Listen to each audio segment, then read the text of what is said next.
እየገደለ እያሰረ እያሰቃየ ያለን አማራ መጀመሪያ መቼ አንድ ሆነና አማራ ለኢትዮጵያ ጥያቄ ምላሽ አይሰጥም። ምላሽ ባልሰጠበት ሰዓት እንዴት ነው አሁን ምርጫው ሊካሄድ የሚችለው? ስለዚህ የእነሱ ሰዎች አሉና የእነሱ ተላላኪዎች አሉ። ምናልባት በእነሱ በኩል እነሱ ሊያደርግ ይችላል እንጂ የአማራ ህዝብ በዚህ በአማራ ክልል ላይ መጀመሪያ ምርጫ ተብሎ አይጠርስም፣ አይደረግም። ምርጫ በአማራ ህዝብ የዚህ አጀንዳችንም አይደለም።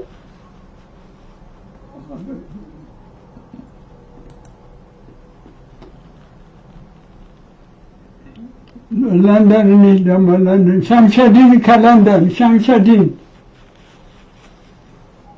نزاع السمام سوري للاسف سيساي كوريا كوريا رجعوا لها تناغر لي سما ايش يسمى؟ يسمى بس ይሰማል። እንግዲህ አሁንሽ ወንድሞቻችን ስላገኘኋችሁ በጣም ደስ ብሎኛል። ያው እናንተ ብዙ ነገር ከፍላችሁ ዘተገኝታችኋል። ዋናው ቦታ እኔ የምጠይቃችሁ ጥያቄ አሁን እንቅስቃሴያችሁ ምን ይመስላል? ህዝቡ ጋር ተደራሽነታችሁ ያለው ተቀባይነት ወጣቱ ላይ ትሰራላችሁ ወይ? ይሄ ነው ጥያቄ። በጣም አመሰግናለሁ። ሰማኸው? ምንድን ነው ያሉት? ህዝብ ላይ ያላችሁ ተቀባይነት ምን ያህል ነው? ወጣቱስ ታሳትፋላችሁ? ወጣቱስ እየተሳተፈ ነው ወይ? አዎ ልክ ነው። ወጣቱ እየተሳተፈ ነው። አዛውንቱ በአጠቃላይ ይሄ ነው የሚባል ነገር የለውም። የአማራ ህዝብ በአጠቃላይ ከትንሹ እስከ ትልቁ ድረስ በጣም እንትን እየተሳተፈ ነው ያለ። አንድ ለመሆን ራሱን ለማዳን ሁኩማት ያው እየተሳተፈ ነው ያለው። አሁን ገሌ የሚባል የለም። እንዴት ወንድ ትልቅ ትልቅ የሚባል ነገር የለም። የራሱን ህይወት ለማትረፍ ራሱን አገሪቷን እንዳገር ለማቆም ከትንሽ እስከ ትልቅ እየሰራ ነው ያለው። አብሮ ነው ያለው። ከህዝቡ አብሮ ነው ያለው። ይሄንን በአንድ ለማለት እየሰራ ነው ያለው። በጣም ጥሩ። ወደ ዓለም ዴንማርክ አቤት ብሎ ጥያቄሽን። እሺ አመሰግናለሁ። ቀጥይ ጥያቄሽ። እሺ እኔ የምጠይቀው አሁን እሱ አልመለሰውም። እነሱ በምን መልክ እንርዳቸው፣ በምን መልክ ነው፣ ምን አይነት እርዳታ ነው የምትፈልጉት የሚለውን ከጎናችሁ እንሆናለን ለማለት ነው። ያንን ጥያቄ የተጠየቀውን አልመለሰም። ሰማህ ጥያቄው? እንዴት እንርዳችሁ፣ ምን እናርግላችሁ ለተባለው ጥያቄ ጥሩ አድርገሃል መለስክ። አብራራው። አዎ አሁን እናንተ የምታግዙን ነው። አሁን የያዝነው አሁን ምንም ነገር የለም፣ ግን የግዴታ ከዚህ ችግር ለመዳን ድንጋይ ያለው ድንጋይ እንጨት ያለው በእንጨት ሆኖ የራሱን ሃይማኖትን ለማስከበር እንደ ሀገርም የግድ የሚፈለገውን ነገር በሙሉ እዚህ ሀገሪቱ ላይ ምን እንደረደ ምን እንዳለ ይታወቃል። መቼም በእነሱ ያለውን ነገር በሙሉ ሰብስበው ትግራይ ውስጥ ነው ወጥተው ተከማችተውና እኛ ጋር አንድም ነገር የለም። አንድም ሰው የከሩት ነገር የለም። ዝም ብሎ ነው ያለው። ባዶ ነው ያለው። ይታወቃል ብዬ ነው። ታንኪ ገረመው ጥያቄህን። አቤት። ሌላ ሰው ደግሞ ከጀርመን ደግሞ ያችን ከጀርመን ሌላ ሰው ጥሩ ነው ይሰማል። አይሰማም? ይሰማል። ጥያቄህን ጠይቅ።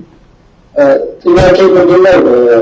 በመጀመሪያ ተነስተን ጥያቄ ምንድነው? እንግዲህ ለአንድ ችግር ዋና መሰረቱ ሚዲያ ነው። ሚዲያ የሚለው ችግር ደግሞ በጣም ሰክሰስፉል አያደርግምና ከባለፈው ትግል መማር የምንችለው ምንድነው? በተለይ በሰሜን በኩል የተነሱት የኛ አባሎቻችን የጀመሩትን ትግል በውጭ ላይ የሚገኙ ተቻጋሪ የሚሉ እጁ በመስለም በተለይ ብዙ ተሞክሯል። ሚዲያውንም ተጠቅመውበት አባሎቻችን ራሱ እንዲህ ተደርጓልና አሁን በአማራ ክልል ውስጥ የተለያዩ የአማራ ሚዲያዎች እና በሀገር ውስጥም በውጭ ተሰዋልና በተለይ ከነዚህ የሚዲያ ባለሙያዎች ጋር በሀገር ውስጥ የሚደረገው ኢንፎርሜሽን በጣም ቴክኖሎጂ የተፋፋመ ሲመጣ ለመዘግበትና የተላለፉ ህት ምንድነው የሚወሰዳችሁ? ሁለተኛ ይመለስ ልመለገር ሚዲያ ያለውን ሰምተሃል? አይሰማም። ልድገምልህ ያለው ሚዲያ ባለፈው የሚዲያ ዜና ሚዲያ የምታቀርቡት በዜና የሚቀርበው ባለፈው ትግል እንደተማርነው በሚዲያ በኩል ተጠልፎ ትግሉን አንኮላሽቷል። እናንተ ምን እያደረጋችሁ ነው? እንዳይደርስባችሁ ነው የሚለው አይደለም ገና በተለይ አሁን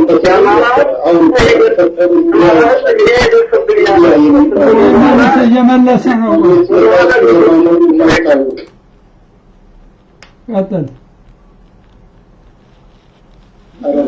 ቀጥል የአማራ ህዝብ ይሄ ይደርስብኛል ብሎ ትግሉን ወደኋላ የሚለው ነገር የለም። ምክንያቱም እየሞተ እየተገደለ ነው ያለውና አሁን መሬቷን ብቻ ሊመከቡ ስለፈለጉና ማዕተብ ያልቀረ በሙሉ ይኸው የማዕተቡ እየተፈታ ስለሆነ የቤተ ክርስቲያኑ እየተቃጠሉ ስለሆነ ቀሳውስቱም እየነደደ ስለሆነ ይሄ ስለመጣበት ስለደረሰበት የአማራ ህዝብ ይሄ እንደዚህ ያሸማቅቁናል ብሎ የአማራ ህዝብ ወደኋላ ትግል የሚጎትትበት ነገር የለውም።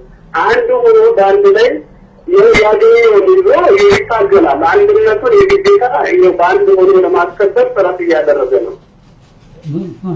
ሁለተኛው ጥያቄ ምናልባት እሱ ጋር አገሮች ያላችሁ የምትረዱት ነው። ምናልባት ያው እሱ ጋር ስላላችሁ የግድ ነገር የኢትዮጵያ ትጥረት ያው ዝም ብሎ የሚታይ ነገር አይደለምና እናንተም ይህንን ተገንዝባችሁ ልትረዱን እንድትችሉ ይህንን ብቻ ነው የምንማጸነውና ይህን ለዚህ ነው አርባብ የከፈትነው መድረኩን እናንተን ዓለም እንዲሰማችሁ እንፈልገን ነው።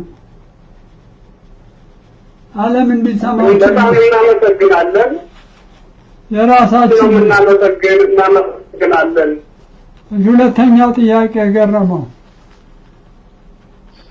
ሁለተኛው ጥያቄ ባለፉት 26 የኢህአዴግ ወያኔ በተለይ በአማራ ክልል ላይ ባለው ኢትዮጵያ የበለጠ የነበረው ጭቆና እንዲህ ቦታ ኦርጋናይዝ እንዲሆኑ ሆኗልና አሁን ምንድነው በተለይ አሁን በምን ጊዜ በተለይ በአማራ ባንቱስታን ክልል የሚኖሩ አማርኛ ተናጋሪ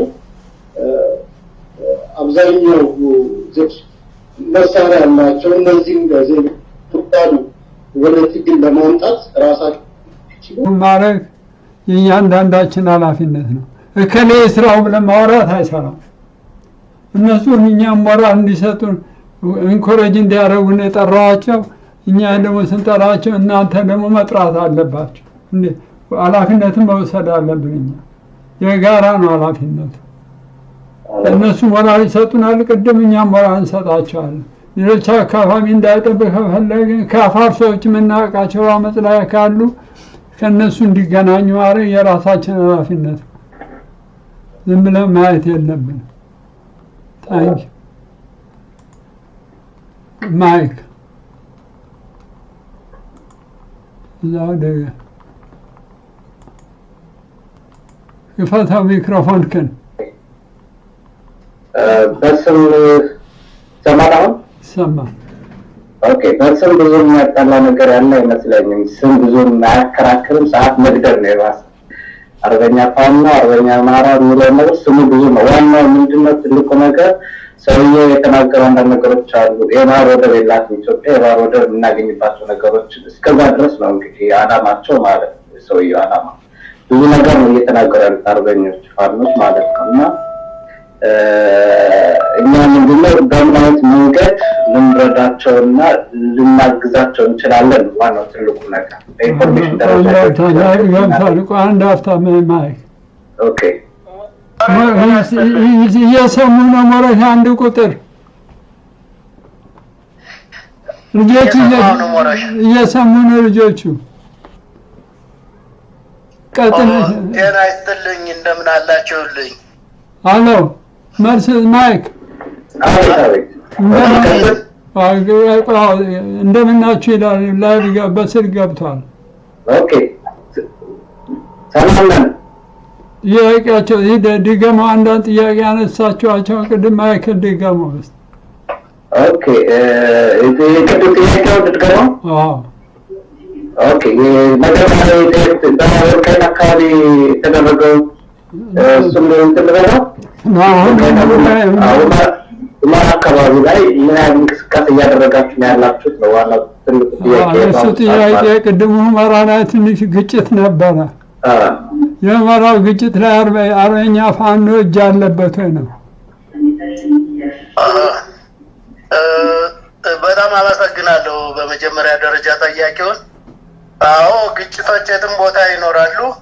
የአማራ ፋኖ የሌለበት ቦታም ግጭትም ስለሌለ ይሄ እውነት ነው። የሆነው ሆኖ በአብዛኛው በአሁኑ ሰዓት ህወሓት የተለያዩ ስልቶችን ይጠቀማል። የስልቶችም ለማስደንገጥ አንገት ለማስደፋት የሚሞክርበት ብዙ ስልቶች ስላሉት በዛ መልክ የተቀነባበረ መሆኑን ዛሬ ተደውሎ የተነገረኝን ነገር አዳምጫለሁ። በዛ መልኩ ብናየው ጥሩ ነው ለማለት ነው ባጭሩ። ጥሩ እሺ።